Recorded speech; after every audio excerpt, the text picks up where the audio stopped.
Hello, I'm Alan Adams, Chief Structural Engineer for the RAM Group at Bentley Systems. This is the first of two presentations on structural irregularities. In this presentation, I will discuss structural irregularities and how to identify them in a structure.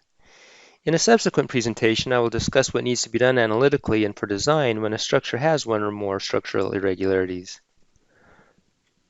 Modern structures come in a wide variety of shapes and configurations. They are more functional, they are more versatile and accommodating of the intended use.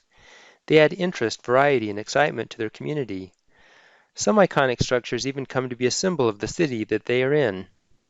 They also challenge the engineer. With today's computing power, more and more complex structures can be safely analyzed and designed, and that ability invites us to push the envelope to create even more complex and creative structures. Even the common office building is becoming more tailored to the client, with layouts intended to facilitate productivity and creative thinking, and with profiles making an architectural statement to bring attention to their brand. As structures have gotten more complex, and as these structures have been subjected to harsh loading conditions, we're learning that certain configurations are more prone to damage and failures. To protect against this, the building codes have become increasingly more complex. Codes now explicitly recognize certain configurations, referred to as structural irregularities, or similar terminology, and include extensive requirements for determining their existence and for abating their consequences. Determining whether or not the structure being designed exhibits these irregularities places a demand on the engineer's time, and if they occur, the codes often require analysis or design methodologies that are more complicated, demanding even more time and effort by the engineer. In this webinar, we will discuss code requirements related to structural irregularities, as well as how to use the analytical tools to simplify and streamline the tasks for dealing with those irregularities. Throughout the presentation, I will be showing reports and graphics from the RAM structural system to help illustrate the points being made, but the principles are applicable regardless of the software that you use. Let's begin by first discussing how the codes define and classify irregularities. Some practical approaches to assist in those investigations will be given. I will mostly be focusing on the requirements of ASCE 716, but I will also highlight the requirements of the National Building Code of Canada, India IS 1893, and Eurocode EN 1998. It is informative to see the similarities and differences between our codes. It helps us better understand the issues and enables us to make better decisions on how to resolve or safeguard against the potential problems. While it is important to know the specific code requirements under which we are designing a structure, it is even more important to understand structural behavior and how to plan for it, or better yet, avoid altogether, conditions that might adversely impact the performance of the structure. We will also start out with a discussion of irregularities as they pertain to seismic design. We will discuss wind design later. In ASCE 7, the pertinent section is section 12.3.2, with a requirement to classify the structure as regular or irregular. Corresponding sections in these other codes are shown here. I recommend that you turn to these references according to the code that you design under and follow along as this presentation proceeds. Section 12.3.2 identifies two classes of irregularities, horizontal and vertical. We will begin with horizontal irregularities. This section refers us to Table 12.3-1 for a list of types of horizontal irregularities. They are torsional irregularity, extreme torsional irregularity, reentrant corner, diaphragm discontinuity, out-of-plane offset, and non-parallel system. A torsional irregularity is defined to exist when the maximum story drift at one end is more than 1.2 times the average story drift at the two ends. Therefore, the diaphragm in this example is deemed to be irregular. Be certain to look at story drifts for this calculation, not story displacements. If the diaphragm is classified as flexible, torsional irregularity doesn't apply. An extreme torsional irregularity is like a torsional irregularity, except it is where the maximum drift is more than 1.4 rather than 1.2 times the average drift. In this example, the fourth floor is torsionally irregular, but not extreme torsionally irregular. And again, it doesn't apply to flexible diaphragms. A reentrant corner irregularity is defined to exist where both plan projections of the structure beyond a reentrant corner are greater than 15% of the plan dimension of the structure in the given direction. I want to emphasize both here. Both projections need to exceed 15% of the plan dimension. In this illustration, 4 different conditions are shown. Based on the reentrant corner down in the lower right corner, the diaphragm is not irregular because neither ratio is greater than 15%. Based on the reentrant corners in the upper right and lower left, the diaphragm is not irregular because only one of the two ratios is greater than 15%. The lower left-hand corner is especially notable because one ratio is significantly greater than 15%, but because the ratio of the other side of the corner is less than 15%, it is not classified as irregular. In the upper left corner, however, both ratios are greater than 15%. Therefore, this diaphragm is considered irregular. A few configurations are listed for a diaphragm to be defined as having a diaphragm discontinuity irregularity. First, a diaphragm discontinuity irregularity is defined to exist when there is an abrupt discontinuity or variation in stiffness in the diaphragm. This part is subjective and requires engineering judgment. It is probably intended for conditions such as this, among others. A second configuration is one that has cutouts or openings with an area greater than 50% of the gross diaphragm area. This is what that would look like. The area of the opening in this illustration is 50% of the total area enclosed by the outer rectangle. So there would need to be some pretty significant openings before it would be classified as a diaphragm discontinuity under this particular clause. A third configuration classified as a diaphragm discontinuity irregularity is where the effective diaphragm stiffness changes more than 50% from one story to the next. This might occur because of changes in the deck properties, narrowing of the diaphragm, or the presence of openings and cutouts. Using the figure from the previous illustration, one possible approach is to calculate the deflection, starting with the deflection equations for a simple beam as shown. You need to consider both the flexural stiffness and the shear stiffness. In this case, based on those calculations, the diaphragm with a large opening would barely qualify as diaphragm discontinuity irregularity because the stiffness has changed 51% between story A and story B. Roof diaphragms aren't explicitly excluded from this comparison, but I would question the need to classify a structure as having a diaphragm discontinuity irregularity because a roof may have a diaphragm that is 50% less than the floor diaphragm below. Use engineering judgment here. An out-of-plane offset irregularity is defined to exist where there is a discontinuity in a lateral force resistance path that is out of the plane of the frame. That is, where the frames are offset, such as is illustrated. Another example of this is a transfer slab, where a wall sits directly on a slab, but doesn't continue directly below. A non-parallel system irregularity is defined to exist where the lateral frames or walls are not parallel to the global orthogonal axes, as illustrated here. So these are the horizontal irregularities according to ASCE 7. Let's now move on to a discussion of vertical irregularities. This section refers us to Table 12.3-2 for a list of types of vertical irregularities.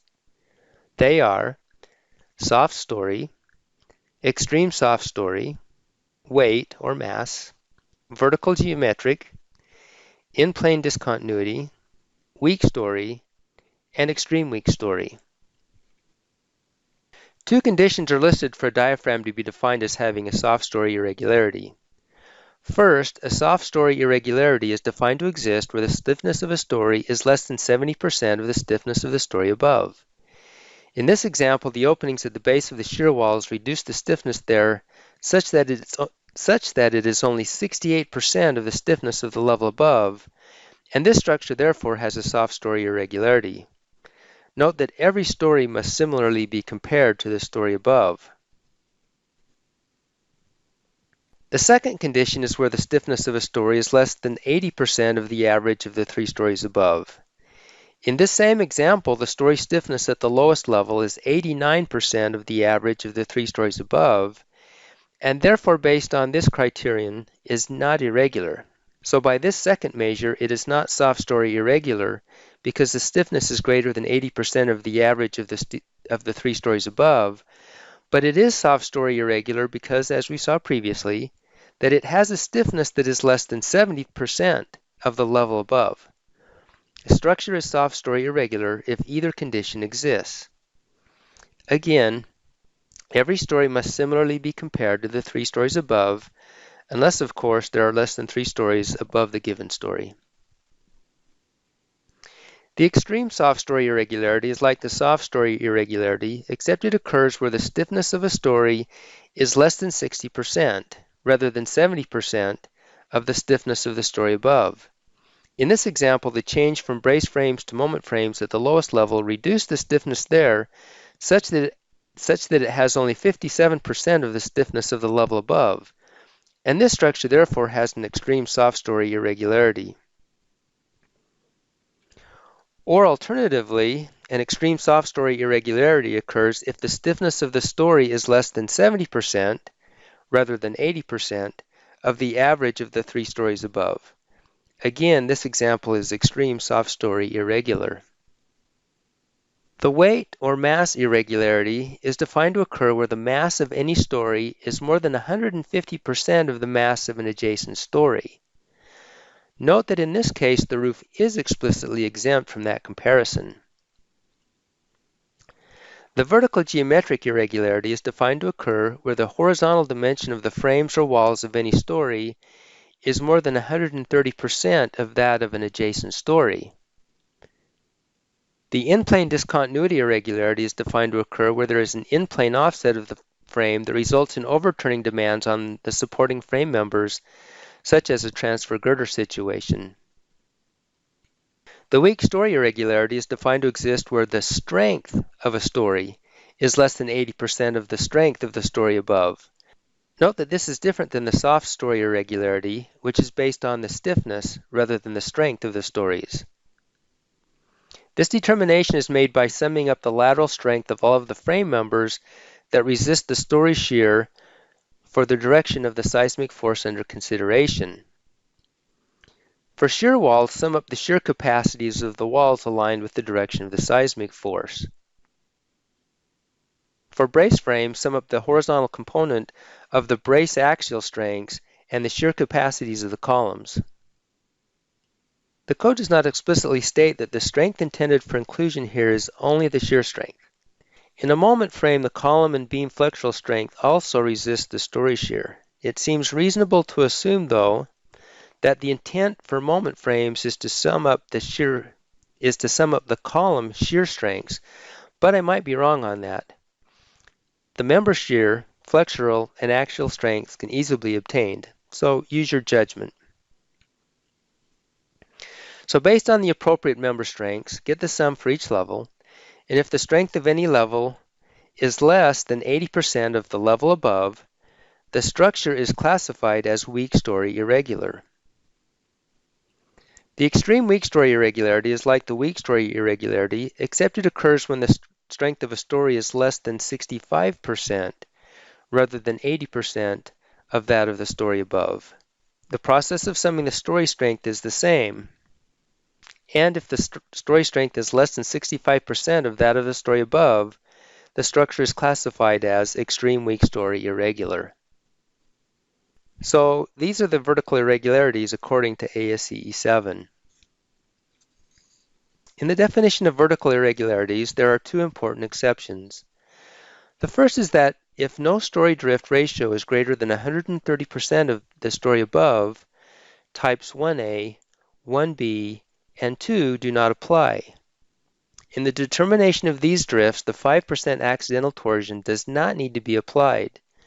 Note that that is different than when investigating the drifts for horizontal torsional irregularity, which requires the inclusion of the 5% eccentricity. Also, this drift ratio comparison here is not required for the top 2 stories. These comparisons can be easily made by only considering the non-eccentric load cases and comparing the resulting drift ratios. The second exception is that irregularities 1A, 1B, and 2 do not apply for one-story buildings, nor do they apply for two-story buildings in seismic design categories B, C, or D. For the next few minutes, let's briefly review the corresponding requirements in the Canadian, Indian, and Euro codes.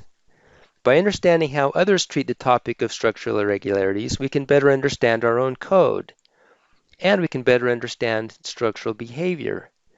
This won't be an exhaustive treatment of these codes. We will start with the National Building Code of Canada. The requirements can be found in section 4.1.8.6, especially table 4.1.8.6. The corresponding ASCE 7 classification is indicated here with differences where they occur highlighted. Type 6 is analogous to ASCE 7 vertical type 5, but it differs in that it explicitly identifies the shear strength as the strength to consider in the classification, and it classifies a story as a weak story if its strength is less than that of the story above, whereas ASCE 7 allows the strength to be 80% of that of the story above.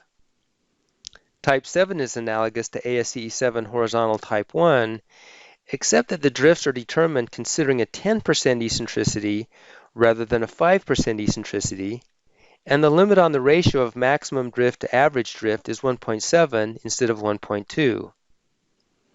Note that there is nothing analogous to the ASCE 7 horizontal type 2 or 3 irregularities, nor does it classify any as extreme. The Canadian Code does have type 9 gravity-induced lateral demand irregularity, which is unlike anything in ASCE 7. Roughly explained, and for the more usual framing configurations, if the horizontal shear induced by the gravity loads exceeds 3% of the shear resistance of the frames, the structure is irregular. Gravity loads don't normally produce significant lateral shears, but if they do, they need to be compared with the capacity at each story. Let's now turn to India IS 1893. The definition for plan irregularities is given in Table 5. Number 1 is a torsional irregularity. It lists two conditions that must occur. For the first, it requires the comparison of the maximum drift to the minimum drift rather than to the average, but if you work through the numbers, you will see that this is identical to ASCE 7 1A. The second condition is that the fundamental torsional mode has a longer period than the fundamental translational modes. Here, for example, we see that the first mode of this structure is a torsional rather than a translational mode. From the results of an eigenanalysis, we see that this structure falls within the description of the second item, that is, the first mode is a translational mode. So, if the ratio of the maximum drift to average drift exceeds 1.5, and if the torsional mode is a lower mode than either of the fundamental translational modes, it is torsionally irregular. The second irregularity is reentrant corners. It is analogous to ASCE 7, except ASCE 7 is less onerous in that it is based on both plan projections, not just one direction.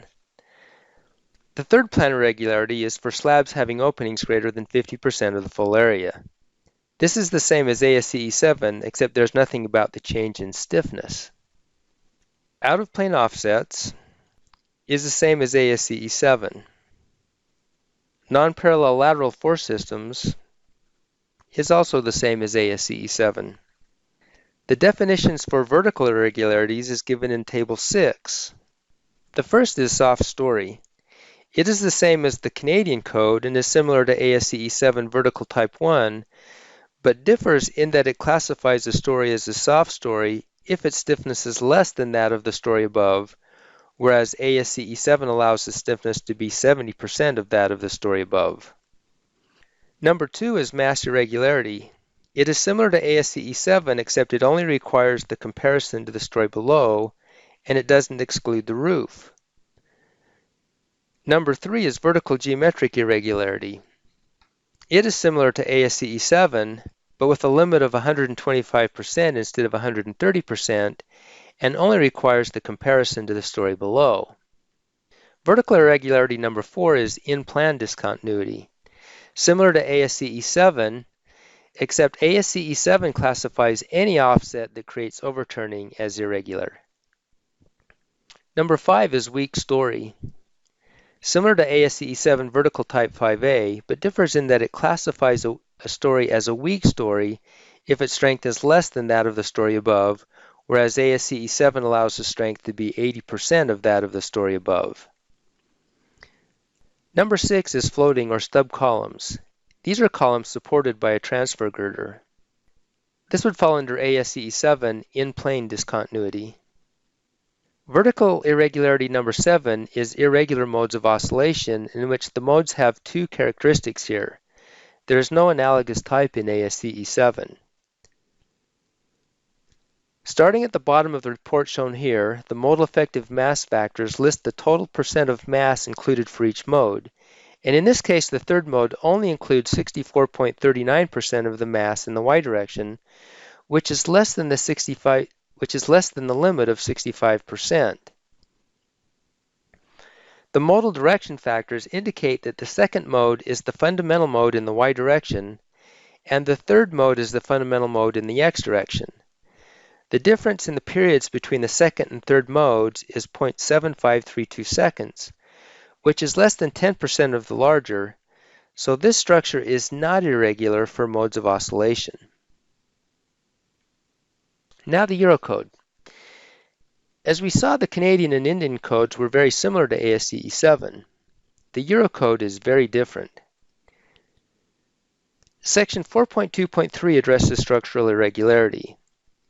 Section 4.2.3.2 lists the definitions for regularity in plan. The Eurocode defines all of the conditions that a structure must satisfy in order to be considered regular, rather than listing any conditions that would make it irregular. This requirement is subjective, requiring that the stiffness and mass be distributed approximately symmetrically. Item 3 is that the floor layout be compact, that is, that it not have any significant reentrant corners or setbacks. To determine this, a convex polygon is drawn around the floor outline. Then the areas of the reentrant corners and setbacks are calculated. If the area of any of these corners or setbacks exceeds 5% of the floor area, the floor is not compact, which means the structure is not regular. Note that this differs from ASCE 7, which uses dimensions rather than area. A1 in this example is about 3%, so not irregular per Eurocode, but recall that it is irregular per ASCE 7's definition. The fourth item is also subjective, the intent of which is to eliminate buildings with distinct wings from consideration of regularity. It requires that the diaphragm stiffness be sufficiently large compared to the stiffness of the frames, such that the diaphragm deformations have little impact on the distribution of the forces to the frames. The fifth item limits the aspect ratio of the floor plan to 4 in order to be considered regular. Item 6 is a measure of the susceptibility to torsion and the ability to resist that torsion. It is a function of the mass properties, the offset of the center of mass from the center of stiffness, and the torsional stiffness. These values can be obtained from the structural model. Section 4.2.3.3 lists the definitions for regularity and elevation.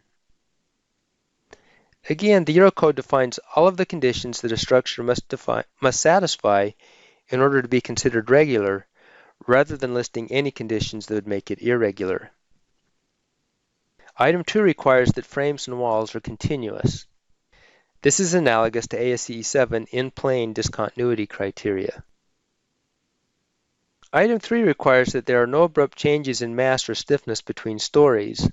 This is subjective, but related to ASCE 7 soft story and weight mass.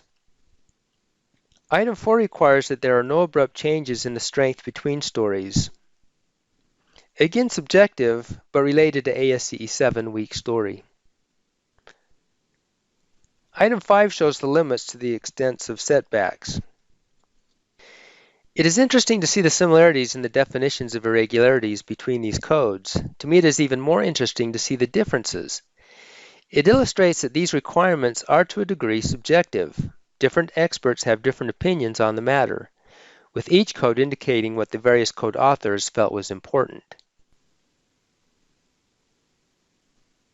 So far, we've been discussing the classification of irregularities as they relate to seismic analysis and design. Most codes only address the classification of irregularities for seismic applications and have few, if any, requirements related to wind. ASCE 7 has only this definition of a structural irregularity related to wind. It states that a building is torsionally regular when the maximum displacements at each story from the torsional wind load case, case 2, does not exceed the maximum displacement at the same location for the regular wind load case, case 1. So in this example, looking at the displacements, not the drifts, at the roof, the displacement in the x direction for the regular load case is 0.8144 inches, which is greater than the worst of the displacements for the torsional load cases at the same location, 0.7238 inches. This would indicate that the structure is regular, although you need to repeat this for all stories and look in both the x and the y directions. In this case, the deflection in the y direction for the regular case is 0.6056 inches, but the worst deflection in the y direction for the torsional cases is 0.8766 inches, so this structure is not regular for wind. That is about it for the definition of irregularities for wind. It seems that they are less of a concern for wind than for seismic behavior. So after going through this process of identifying structural irregularities for wind and seismic, how is analysis and design affected? What is required by code if a structure is identified as irregular? The impact on analysis and design procedures is substantial. Design requirements are more onerous, and in some cases, certain structural configurations are prohibited. This topic will be discussed in detail in the second part of this two-part webinar series on structural irregularities. So why does it matter? Why is there so much emphasis on structural irregularities? From the ASCE 7 commentary we read, earthquakes have shown repeatedly that buildings that have irregular configurations suffer greater damage. The image on the left shows an example of a soft story or weak story irregularity. The bottom story is destroyed while the stories above seem relatively unaffected. The image on the right is an example of an in-plane discontinuity irregularity. The ASCE 7 commentary elaborates. In irregular structures, inelastic behavior can be concentrated by irregularities and can result in rapid failure of structural elements in these areas. Remember that during a severe earthquake, the frames are expected to deform inelastically. This inelastic demand is expected to be shared by all of the frames. However, just as discontinuities or notches can cause stress concentrations on a small scale on a plate or a part, structural discontinuities and changes in stiffness in a structure can cause inelastic demands to be focused on members in those areas. This may cause these members to fail well before the rest of the seismic force resisting system is fully engaged. Some irregularities introduce unanticipated demands into the structure. An example of this would be torsional irregularities. When a structure is susceptible to twisting, that behavior may be amplified in an earthquake, resulting in shear forces due to the rotation adding significantly to the direct shear forces. The elastic analysis methods typically used often do not predict the distribution of earthquake demands in an irregular structure very well. The code generally allows for an elastic analysis, but seismic behavior is inelastic. So the analysis methods often don't identify areas in the structure that are vulnerable due to the irregularities. For these reasons, it's necessary to identify structural irregularities and to design for their impacts accordingly. I would like to take a break now from the discussion and give a demonstration of how software can be used to simplify the task of identifying these structural irregularities. The program that I will be using is the RAM structural system, and at the conclusion of the demo we'll return to the discussion and end with some conclusions and some recommendations. The round structural system model contains the model of the entire structure. That includes the masses, the mass moment of inertia, center of mass, and eccentricities specified by the user. And this can be the 5% eccentricity required by ASCE 7 or the 10% required by the Canadian code. And these weights and masses are automatically calculated from the model.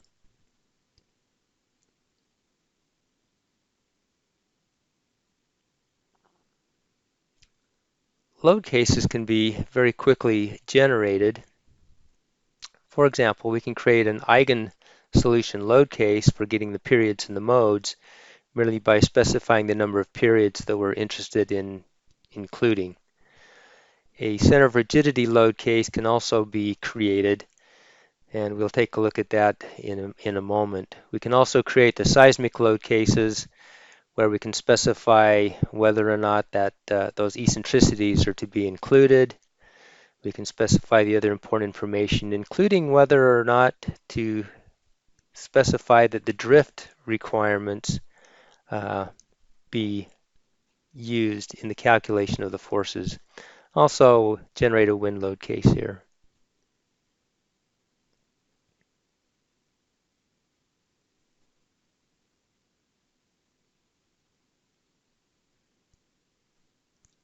After the analysis is complete, we can investigate the results.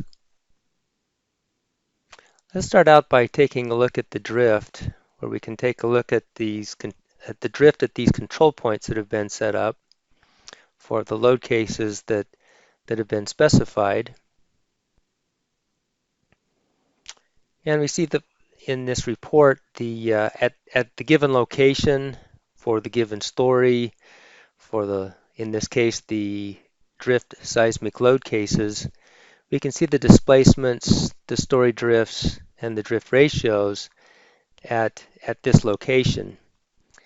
And we can compare these values with the results at other locations on the structure, for example, the extreme ends of the structure. And from these values, we can determine whether or not there is a torsional irregularity. Let's next take a look at the centers of rigidity report. In this report, we see a printout of the centers of rigidity and the centers of mass, which are necessary for the Eurocode implementation. We also see a listing of the story stiffnesses at each story for both the x and the y direction, and from these we can determine whether the stiffness above or below a story has changed more or less than the code requires.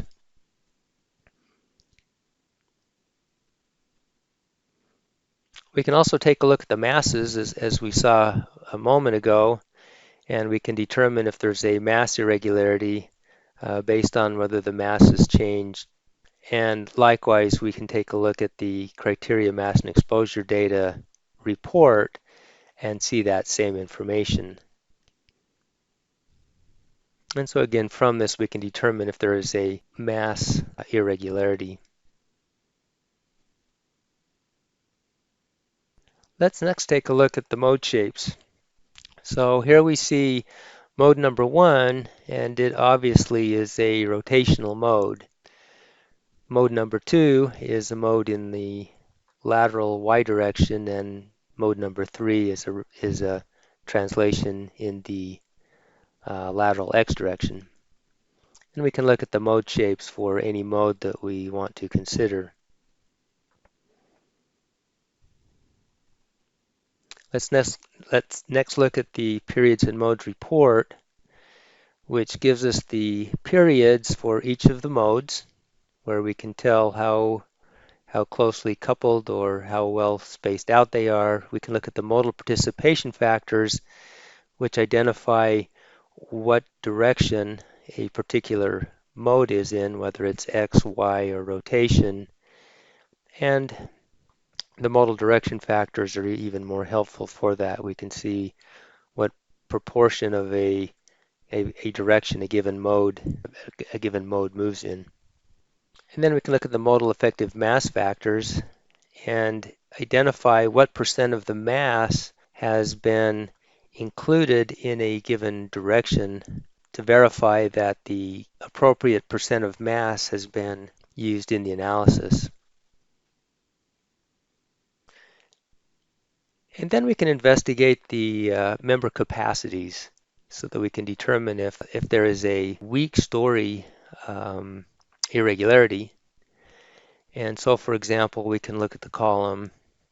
We can very quickly see what the moment capacity or what the shear capacity is for that column. And similarly, we would look at the axial capacities for the braces and so forth to determine the story strength.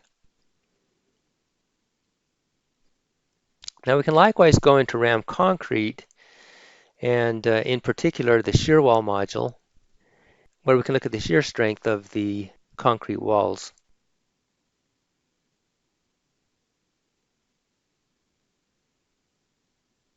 So we can select the section of wall that we want to obtain the values for. And looking at the report, we can see what the shear capacity is for that section of wall. So there are a lot of tools available in the RAM structural system to assist in the investigation of structural irregularities.